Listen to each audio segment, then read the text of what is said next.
예수님께서 이제 직전에 요한복음 16장 말씀을 통해서 내가 이제 아버지께로 갈 때가 됐다, 이런 아주 중요한 말씀을 주셨습니다.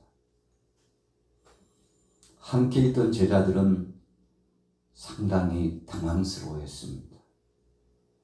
적어도 예수님과 함께하는 시간은 평생 함께할 것이라고 생각을 했기 때문에 그렇습니다.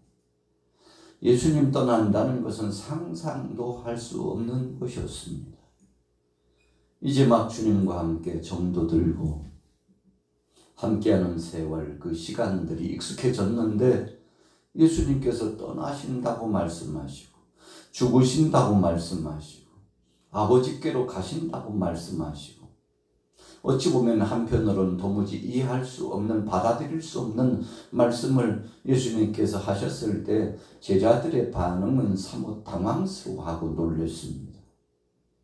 그리고 일부의 제자들은 절대 주님 가시면 안 된다고, 그런 일이 있을 수도 없다고, 주님의 죽으심과 부활과 그리고 승천, 하나님 나라에서 우리의 있을 곳을 예비하시는 주님의 아주 중요한 사역의 범주에 대해서 받아들일 수 없는 제자들의 심정이 대부분이었죠.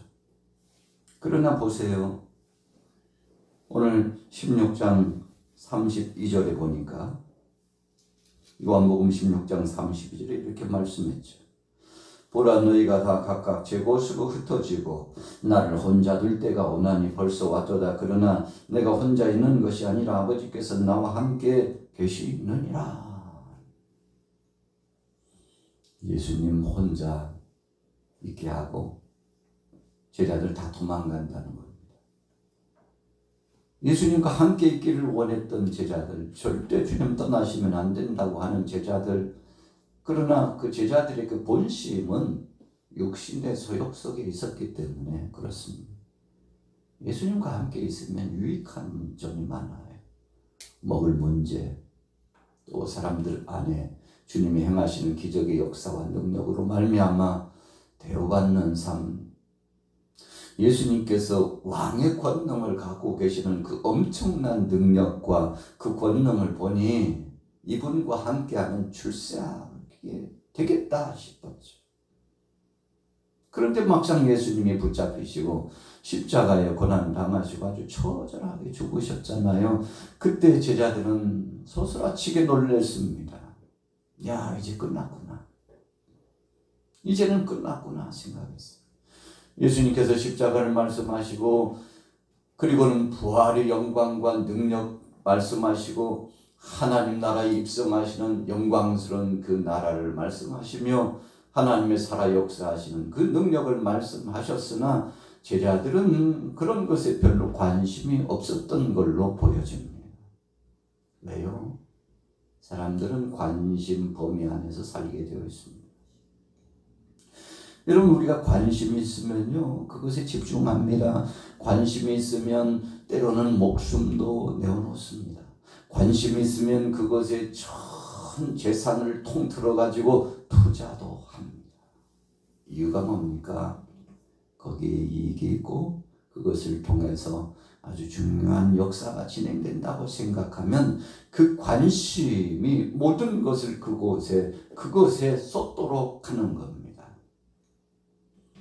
그런데 제자들은 예수님의 죽음에 대해서는 관심이 없었습니다. 예수님께서 죽으시고 고난당하시는 그 이유와 또 주님이 그렇게 행하실 수밖에 없는 구속사에 대해서는 추워도 마음에 관심이 없었습니다. 그렇기 때문에요, 예수님 붙잡힌 그 순간부터 절망감에 빠졌죠. 예수님이 신문당하시고 골고다 언덕으로 예루살렘 어기 1km가 채 되지 못하는 약 800-900m 거리, 십자가 형틀을 짊어지고 가시면서 그 갖은 수욕을 당하시는 주님, 그 주님에게 달려가 가지고 대신 이 짐을 지겠다고, 이분은 죄가 없다고 군사들을 만류하고 나서서 예수님 죽이려거든 우리도 죽여달라고 우리가 바로 그 제자요. 내가 바로 수제자라고. 내가 바로 둘째가라면 서러울 만큼 이분을 따르는 제자라고. 여러분 12제자, 70인의 제자, 그 많은 제자들이 그 형장으로 달려갔어야 되는 거 아니겠습니까? 누구든지 나를 따라오려거든 자기를 부인하고 자기 십자가를 지고 나를 쫓을 것이니라. 여러분 의미심장한 말씀 주셨잖아요. 죽기를 각오하면 살 것이라고 했습니다. 예수님과 더불어서 만약에 죽었다면 어떻게 됐을까요? 여러분 예수님과 더불어서 죽었다면 예수님 부활하실 때 부활의 영광스러움을 체험하지 않았겠습니까? 제자들은 십자가만 생각했지, 고통으로만 생각했지, 그 십자가는 가장 간악한 자가 받을 형벌이라는 것만 생각했지, 그 십자가 안에 있는 구속사의 엄청난 하나님의 사랑과 하나님의 공의의 실현의 역사에 대해서는 눈꼽만큼도 관심이 없었습니다. 여러분 그래서 관심 안에 기적도 체험하는 겁니다. 이것을 다른 말로 표현하면 믿음이라고 하는 겁니다. 믿음이 있으면 사력을 다하여 그것에 목숨을 거는 겁니다. 믿음이 있으면 가장 귀하고 고귀하다고 하는 것을 주의 영광을 위하여 올려드리는 겁니다. 왜요? 세상에 주님만큼 귀한 분은 없고 주님 안에 영생을 얻는 것만큼 복된 것은 없기 때문에 그런 거죠. 자, 보십시오. 16장 요한복음 16장 33절 같이 읽어볼게요. 33절 시작. 이것을 너희에게 이루는 것은 너희로 내 안에서 평안을 누리게 하려 함이라. 세상에서는 너희가 환난을 당하나 담대하라. 내가 세상을 이겼노라. 내가 너희에게 이런 일에 이야기를 하는 것은 내 안에서 평안을 누리게 하려 합니다. 여러분 우리가 성경 문맥을 잘 묵상해야 됩니다. 그냥 읽는다고 해서 독서하듯이 읽는다고 해서 깨달아지는 거 아니고요. 감동이 많은 것이 아닙니다. 그냥 눈 뜨고 책 보듯이 본다고 해서 되는 게 아닙니다. 귀가 열려 있어서 듣는다고 다 깨닫는 것이 아닙니다. 여러분 주님 안에 들어가야 돼요. 오늘 예수님 말씀합니다. 너희가 내 안에 거하면 평강의 복을 누리리라. 평안이 너희 속에 있으리라. 여러분 주님 안에 있는다는 것은 주님의 심정으로 들어가는 겁니다. 오늘 예수님께서 17장 말씀을 통해서 참 위대한 큰 은혜의 기도를 하나님 아버지 앞에 기도하는데 몇 가지 중요한 핵심적인 포인트들이 있습니다. 이제 강론하게 되겠습니다만 여러분 예수님께서 이렇게 간절하게 기도해 주셨어요. 이유가 뭡니까? 오늘 저와 여러분들이 하나님 앞에 속했기 때문에 그렇습니다.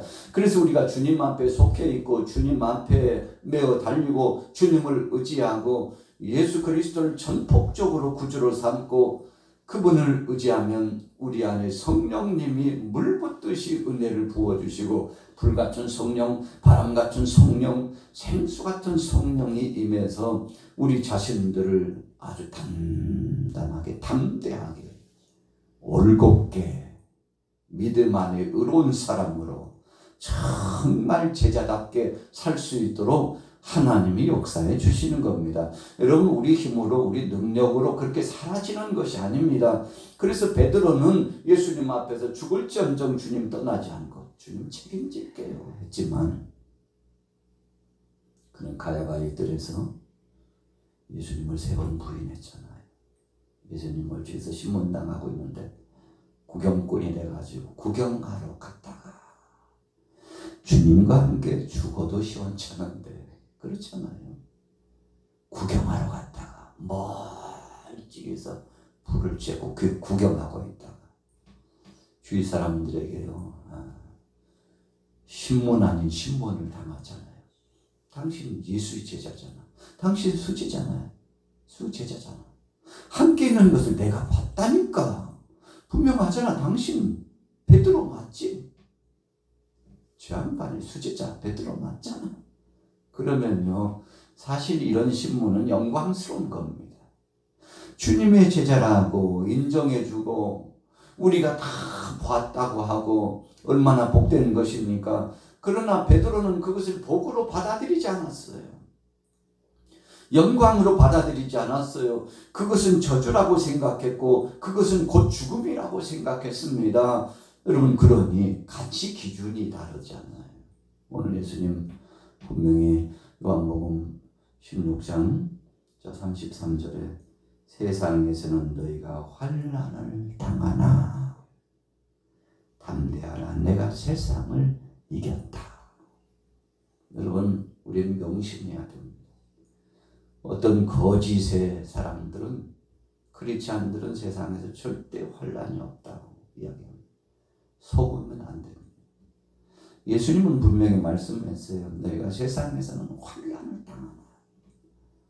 여러분, 바울도 예수님을 구주로 영접하고 다메섹 동상에서 그 엄청난 은혜와 능력을 경험하고 회심했던 바울도 우리가 이 땅에서 현재의 고난은 장차 다가올 영광에 좋게 비교할 수 없으니 이거 감내합시다. 이제 영광의 부활이 있을 겁니다. 우리 주님 곧 오십니다. 마라나타, 그분이 곧 오신다니까 걱정하지 마.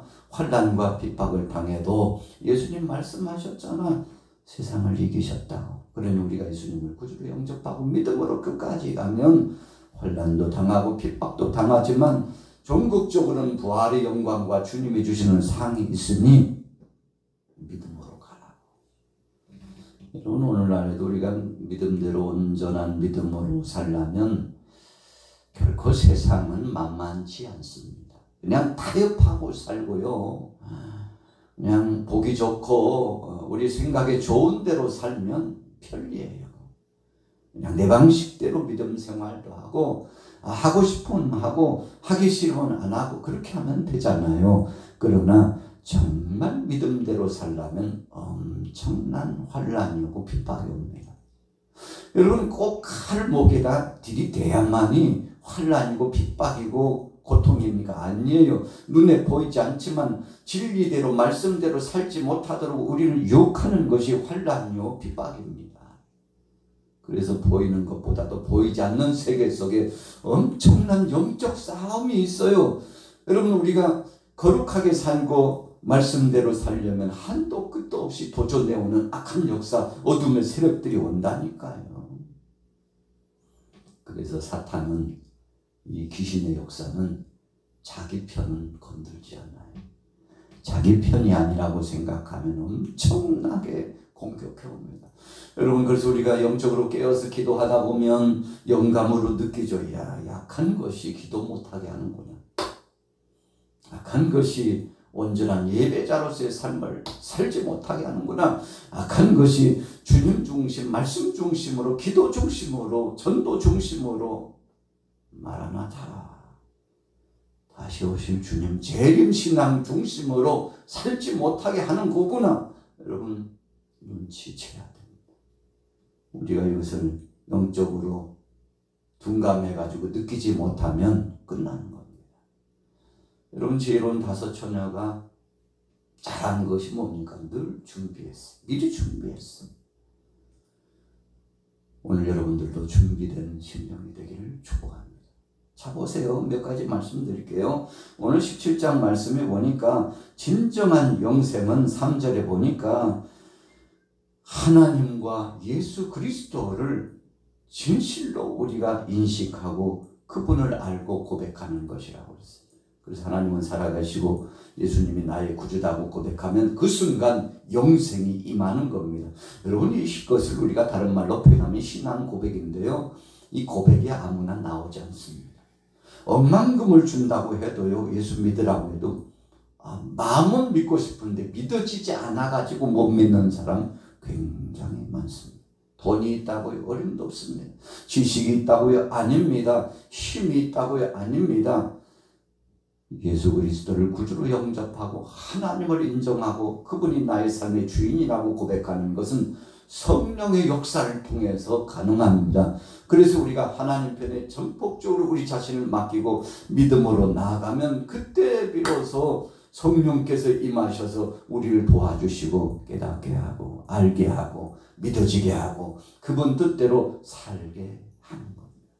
여러분, 그래서 영생은 하나님 아버지를, 예수 그리스도를 나의 구주로 하나님으로 인정하고 믿는 것임을 우리가 기억해야 합니다. 자, 또 한 가지 보세요. 12절 우리 같이 읽습니다. 시작. 내가 그들과 함께 있을 때 내게 주신 아버지의 이름으로 그들을 보존하고 지켰나이다. 그 중에 하나도 멸망하지 않고 다만 멸망의 자식뿐이오니 이는 성경을 응하게 하려 함이니이다. 어떤 사람은요, 구원받아서 영생을 얻는 사람이 있고 어떤 사람은 멸망의 깊은 수렁으로 음부에 떨어지는 사람이 있어요. 우리가 이것을 하나님의 주권적인 역사 안에서 하나님이 택하시고 부르신 자와 하나님이 버리운 자가 있다는 뜻인데, 여러분, 이것에 대한 판가름은 믿음으로 되는 겁니다. 하나님이 인정할 만한 믿음, 정말 신실한 믿음이 있으면 너는 내 것이요, 내가 너를 책임지리라. 여러분, 그러나 믿음이 없으면 하나님께서 버리운다는 것입니다. 심판받아 마땅하다는 말씀을 주시는 겁니다. 세상에는 그래서 이 두 부류가 흘러갑니다. 여러분, 우리가 물줄기와 물이 흘러가도요, 깨끗하고 맑은 물이 있고 흙탕물, 진흙탕과 같은 진짜 냄새 나서 가까이 갈 수도 없는 물이 분명히 있어요. 우리가 물이 다르다 그러잖아요. 여러분, 영적인 의미의 말씀으로 드리면 하나님 편에 속해서 사는 사람이 있고 세상 편에 속해서 사는 사람이 분명히 있다는 겁니다. 여러분, 세상 편에 속한 사람들을 보면서 우리는 부러워할 필요 없습니다.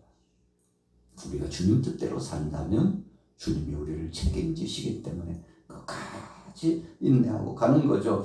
그래서 중요한 말씀을 14절에 줬는데 읽어봅시다. 14절 시작. 내가 아버지의 말씀을 그들에게 주었사오니 세상이 그들을 미워하였사오니 이는 내가 세상에 속하지 아니함같이 그들도 세상에 속하지 아니함으로 인함이니이다. 여러분, 우리가 하나님 편에 속해서 하나님 뜻대로 살면 세상이 미워한다고 그랬어요. 이 세상이라는 것은 영적으로 보면 사탄이고, 이 세상이라는 것은 하나님 뜻과는 상관없는 세상의 풍조대로 사는 그런 무리들을 의미합니다. 여러분, 얼마나 미워하는지 몰라요. 예수 믿는 사람들을 얼마나 미워하는지 몰라요. 진리의 말씀을 붙잡은 사람들을 얼마나 핍박하는지 몰라요. 여러분, 진실로 믿음대로 살면 정말 바르게 살고 믿음대로 살아서 다가오는 그런 환난과 핍박이 오는데 그것이 있다면 우리는 기뻐하고 즐거워해야 돼. 예수님 그러셨잖아요. 기뻐하고 즐거워하라. 너희의 상이 크다. 그렇게 말씀했잖아요. 여러분, 정상적인 겁니다. 그런데 우리 크리스찬들은요, 세상 사람들이 미워하고 핍박함을 견디질 못해요. 여러분, 그럴 거 없습니다. 감사해야 돼요. 주님 감사합니다. 교회가 핍박받으면 교회의 태도도 그렇습니다. 감사해야 돼요. 주님, 이 핍박을 주시는 것은 주님 뜻대로 살기 때문이니 잘 이겨나갈 수 있도록. 그러나 하나 덧붙이는 것은 저들도 이 영광스러운 반열에 들어와서 미워하고 증오했던 자들이 이제 하나님의 영광스러운 반열에 들어와서 함께 믿음의 자녀가 되고 영화로운 천국에 같이 들어가기를 원합니다. 여러분, 우리가 할 일은 그 한 가지뿐입니다. 그들을 끝까지 사랑하고 인내하고 기다리면서 그 영혼을 위해서 붙들어 기도하는 그 일이 주님이 원하시는 거죠. 오늘 예수님도 그런 기도를 17장 말씀을 통해서 하신 겁니다.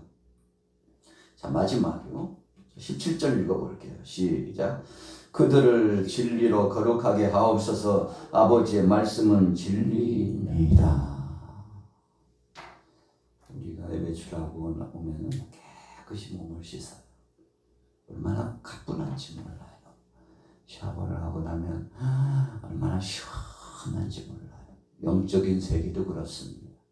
죄가 들어왔는데 그냥 품고 있으면요, 더러운 자로 끝나는 겁니다. 죄가 들어왔으면 즉시 그 죄를 떨쳐. 주님, 제가 지금 뭐 하고 있는 겁니까? 저를 용서하옵소서.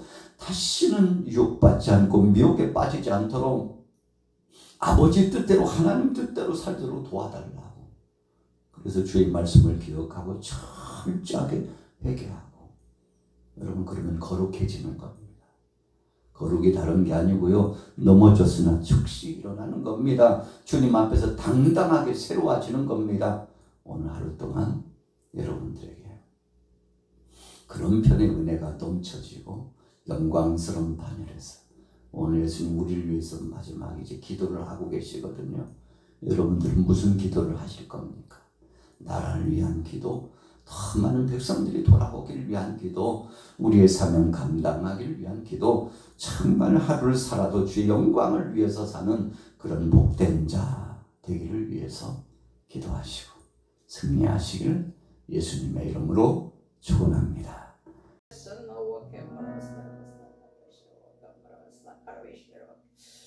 주님 홀로 영광 받으시옵소서. 바람의 신문을 싹하라비 시르비 캔나라비 시르비 캔나라비 시오.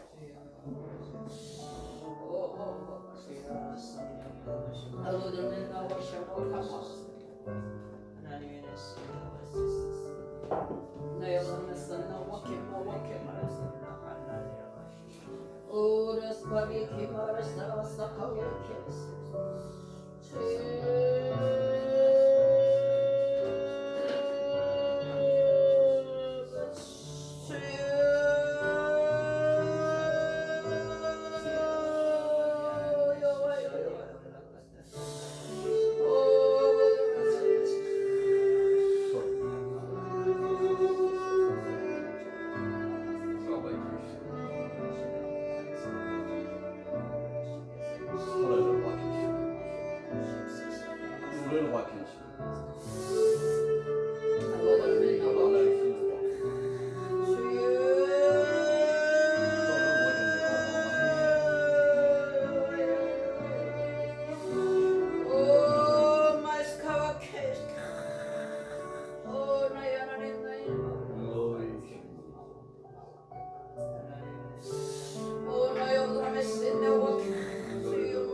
주님으로 영광 받으시옵소서. 하나님의 높고 위대하심을 찬양하게 하시고 주님의 높고 위대하심을 하나님의 노래마다 오람의 신이 스카르베지로 무관한 말씀의 삶을 실을시도록 우리 하나님 아버지 도와주시옵소서. 믿음으로쓰니까 아버지 신이 사랑에 오고 삶을 당한다지라도 아버지 주님 날마다 너와 함께 하시고 주의 막대기가 우리를 하여 다니었으니 하나님 감사합니다.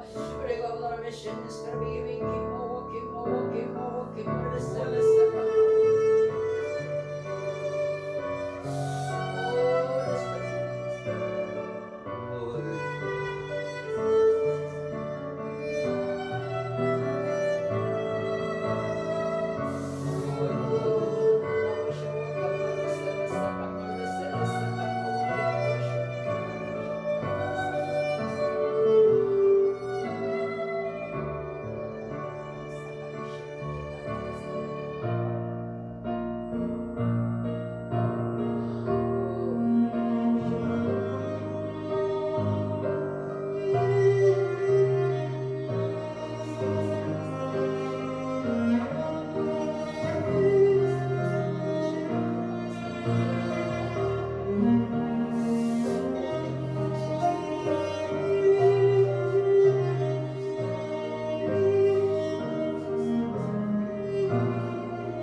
소리를 맡으니까 하바 개개개로 와시는 내가 나 하하 시기 먹고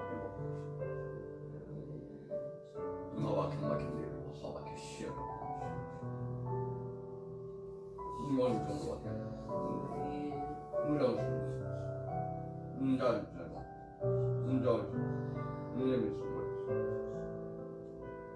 문장이 좋았는데 하바 개시로 왔다